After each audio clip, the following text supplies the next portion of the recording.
Hello people, this guy here, and today I will be teaching you how to turn a All Engines Go Bruno and a Plarail Diesel 10 into an accurate push-along Diesel 10. So like this size, like this size. So what you're gonna need is, outside of the tools of course, well, these two guys. So yeah, let's start. Okay, so what we're going to start with is taking apart Diesel 10. So what we're going to do is unscrew the bottom. Okay, so it turns out it was just a clip fit, so it just clips onto the chassis. I should be able to use this chassis for a motor car or something like that, but what we need today is Diesel 10. So what we're going to do for this custom, we're going to get that screw up there and take Pinchy off. Okay, after some unscrewing and prying this off, we got Pinchy off, and here's the shell, just minimal damage. Yeah, I might modify this to have his own Pinchy that's bigger and more proportioned.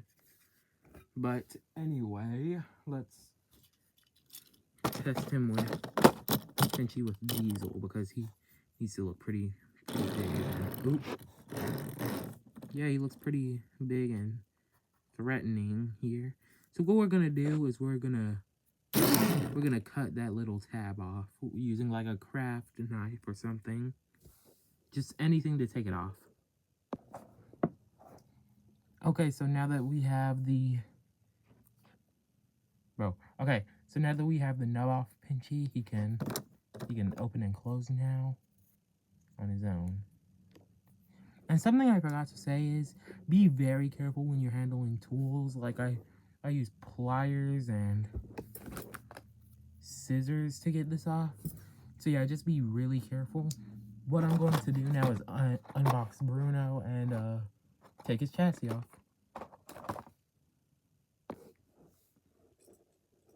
Okay, so now with the model destroyed, well, not destroyed, but unscrewed, we're only going to use the chassis,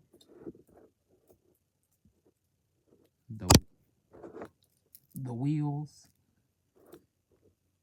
the coupling, and the footplate. And for size comparison, here's my Take and Fly Diesel 10 with the chassis we're using.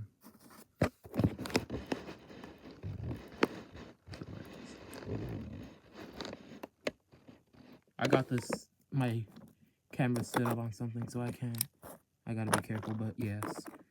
You can see they're a similar length. I might need to extend the All Engines Go chassis, but aside from that, I might just cut it in two and then make these like swivel points.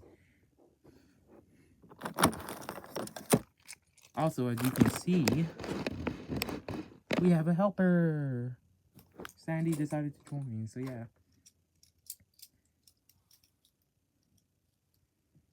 The plan is to use like random cardboard parts like this Nintendo card, the rest of Bruno's packaging, the other rest of Bruno's packaging. Just use all that to, and I guess some of Diesel 10's packaging. This is the CGI version. Just use all of that to scratch build a shell that will fit Pinchy and just the proportions of everything. So I'm going to compare him to Edward. He should be the same size, or if not, slightly longer than Edward. So I'll be back. Also, quick Pinchy update. I'm going to use the Tomy Pinchy. I'm going to use the Tomy Pinchy with this prototype wooden railway Diesel 10 I made. All I did was use, not this type of rod, it was a lot thinner, but smaller in diameter, but I used some kind of rod, and then glued Lego ball joints on each end. and then glued a Lego clip to the end of Pinchy and then the end of the rod. So I'm just gonna remove this cardboard Pinchy and replace it with that one, so that way it can open and close. And yes, so I'm deciding to work on Pinchy first. I'm swapping out the ball joint and the clip on the side that actually, attaches to the body, like over here, right there. So the ball joint's gonna come up there, so that way Pinchy can go side, up, down, and all around. But that's the only update I have so far. I haven't actually modified this one, aside from cutting the peg off. And yes. Okay, so Pinchy update. I got Pinchy on the end of the rod. I'm definitely going to need to cut this down a bit, because even on the Take and Play Diesel 10, that's probably going to be longer. This just wouldn't work. So the plan is to cut that little bit down more, because that will have the least effect on the functionality. Okay, so I won't move it since I want to give it a good amount of time to dry. But here's how Pinchy looks once shortened and with all the extra articulation. And here he is compared to the original one. Around the same length, just bigger claw, which matches with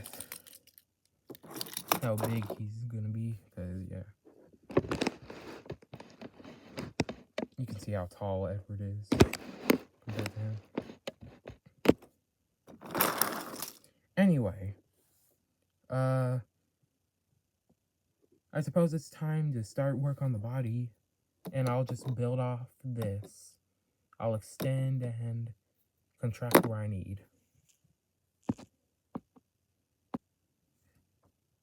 Okay, so the current plan is, here's the front of the foot plate, here's the back. It's the back because it doesn't have the, yeah. So the plan for now is to extend this work here. So we're gonna take the chassis and extend the model to be around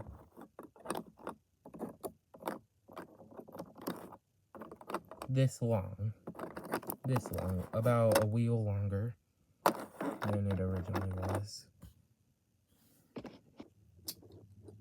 Okay, so currently the biggest update I have is that I have split the chassis in two, and I'm probably gonna make them twisting bogies. So that's the only update I have, aside from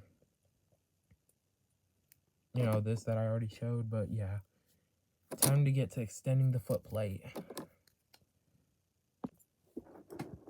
Okay, so I ended up completely getting rid of the entire middle section, and all I have now is this. And this is, in short, what I'm going to do with the front buffer beam. Wait.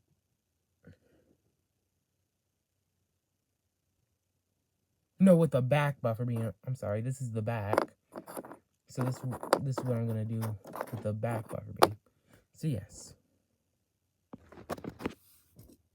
Okay, so a few hours later, this is what we have. I extended the chassis with cardboard. I still need to add a back coupling and 2 rolls. He can, hold up. There's a curve at the end of this track. Oh, he can do Trackmaster 2 curves relatively well. Surprisingly well, actually. And as for Pinchy, here it is. Side to side, up, down. Opens. Oh, that's upside down. Opens and closes. Bends, and that's where it starts. I started a cardboard body, but it was too small. I think what I'll do is I'll try to cut this styrofoam And in short, that's how it's gonna be.